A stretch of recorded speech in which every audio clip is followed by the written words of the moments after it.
How to refinance a rental property.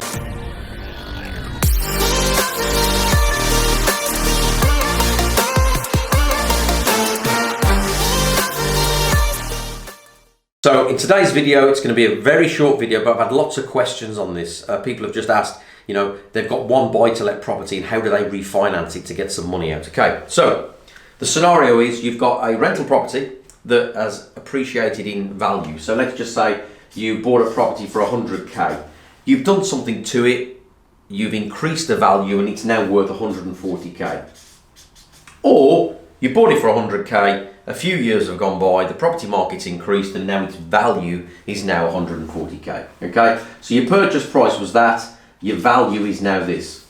Okay, so you just need to go and approach a buy-to-let lender, just as you did when you purchased the property, and ask them for a remortgage or a refinance. Okay, or you can go to a brand new lender and ask them for the same. You just want to take out a remortgage. If you've got a small portfolio, you can go to your own lender that you bank with. So if you bank with Barclays, you could go to Barclays or whoever you bank with. We had a property that we purchased for 100,000 and now it's worth 140. So they'll apply the same criteria to when you purchased it. So you'll be able to refinance for 75%. So 75% of the value is, in this instance, 105k.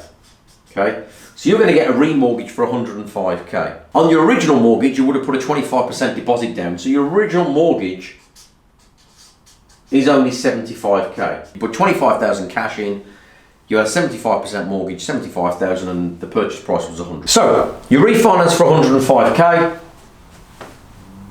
Your existing mortgage is 75k. That means that the original mortgage gets paid off. You pull out 30,000 in cash and your new mortgage is now 105k. And that essentially is it. It's really simple. It's as easy, in fact it's easier to remortgage than getting a brand new mortgage.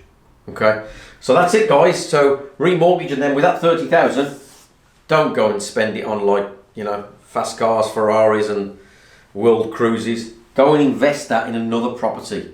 Imagine all these pound signs like little soldiers. Go and make that work for you. This money has got to go to work.